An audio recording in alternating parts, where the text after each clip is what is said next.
monde, bienvenue aux Vitamines du Cœur, je suis Audrey Mac et aujourd'hui je vais répondre à une super question.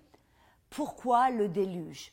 Est-ce que Dieu a envoyé le déluge parce qu'il était rempli de colère, prêt à vouloir exterminer tout le monde parce qu'il en avait marre? Voilà. Est-ce que c'était vraiment la raison pour laquelle il a envoyé le déluge? Alors d'abord, je voudrais amener un petit point très essentiel. Non, Dieu n'a pas amené le déluge parce qu'il voulait juger le péché et condamner le péché à cette époque.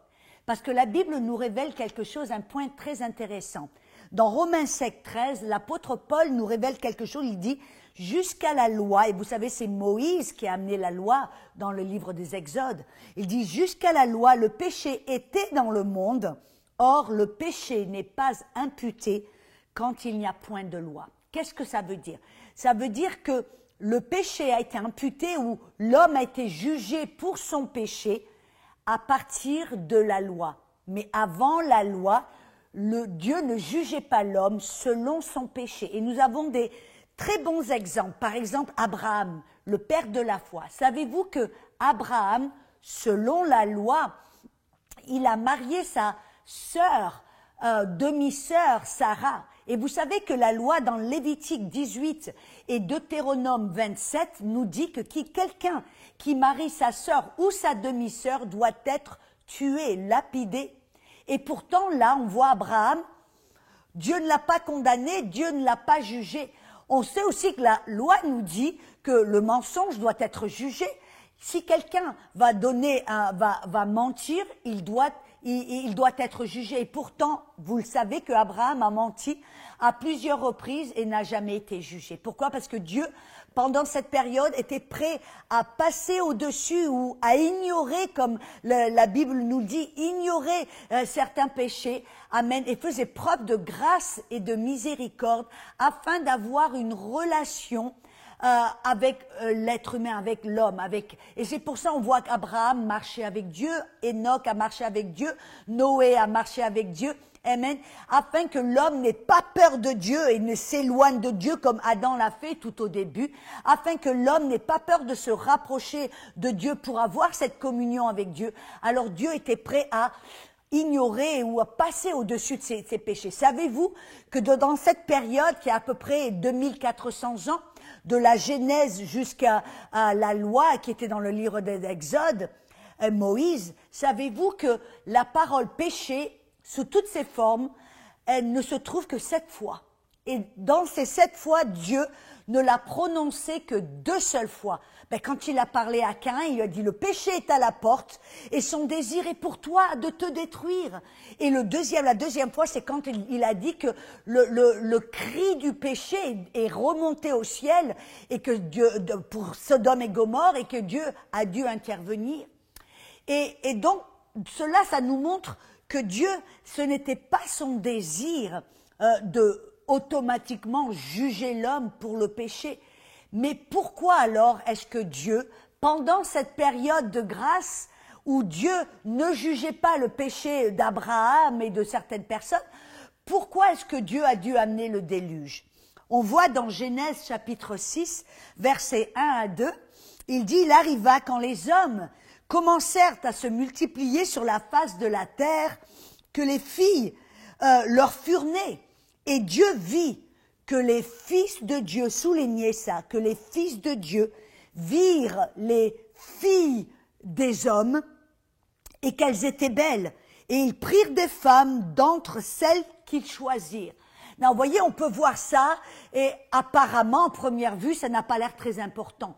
Mais on doit remarquer, il y a une différence. Pourquoi est-ce que Dieu a parlé des fils de Dieu et des filles des hommes? Parce qu'il y a là 2 différentes lignées, 2 différentes descendances. C'est pour cela que Dieu a pris le temps dans Matthieu et dans Luc de donner la généalogie de Jésus.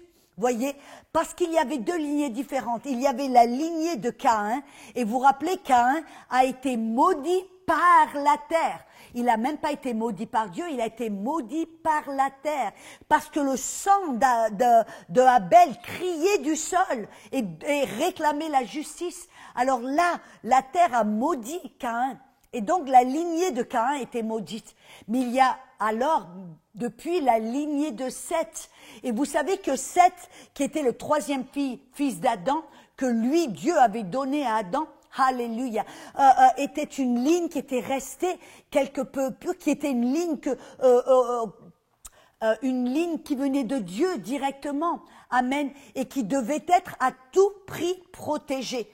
Et alors, ça veut dire que là, Dieu a dû, en fin de compte, protéger cette lignée, cette descendance de Seth.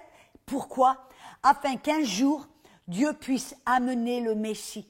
Voyez, si cette ligne de Seth était corrompue, Dieu ne pourrait pas trouver un jour une vierge dans laquelle il pourrait mettre la semence du Saint-Esprit afin que Jésus puisse être né 100% Dieu et 100% homme. Mais l'homme qui venait de cette lignée de Seth, qui était toujours quelque peu, je pourrais dire, sainte. Amen. Alléluia. Dieu devait protéger et préserver cette postérité afin d'amener Jésus. C'est ce que la Bible nous dit dans Romains 9, 29. Écoutez ce que Paul, la révélation qu'il a dit. Il a dit comme Ésaïe l'avait dit auparavant, si le Seigneur des armées ne nous eût laissé une postérité, nous serions devenus comme Sodome et nous aurions été semblables à Gomorrhe. Ce qu'il dit en fin de compte, c'est que si Dieu n'avait pas protégé la postérité et avait gardé à tout prix cette postérité, eh ben la terre aurait été complètement corrompue et Dieu n'aurait pas pu trouver une vierge pour amener la semence de Dieu. Pour vous et pour moi, un jour, nous puissions connaître Jésus et passer l'éternité avec Dieu. Amen. La rédemption aurait été impossible. Amen. Mais vous savez que ce déluge a été prophétisé même à l'avance.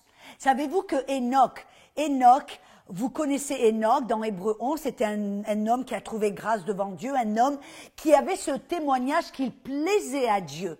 Amen. Et vous savez que Enoch plaisait tellement Dieu que, hop, Dieu l'a pris.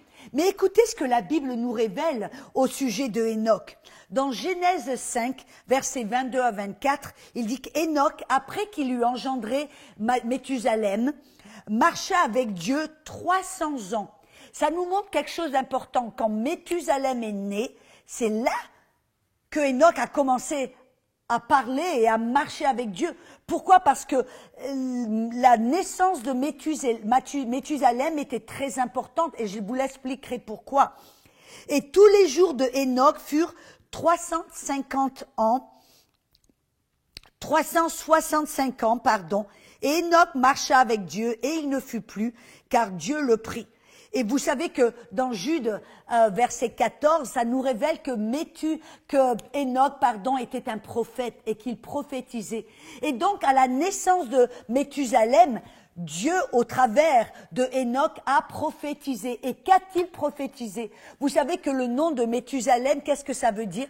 Ça veut dire quand il meurt, quand il est mort, cela arrivera. Qu'est-ce que c'est qui arrivera? Le jugement ou le déluge.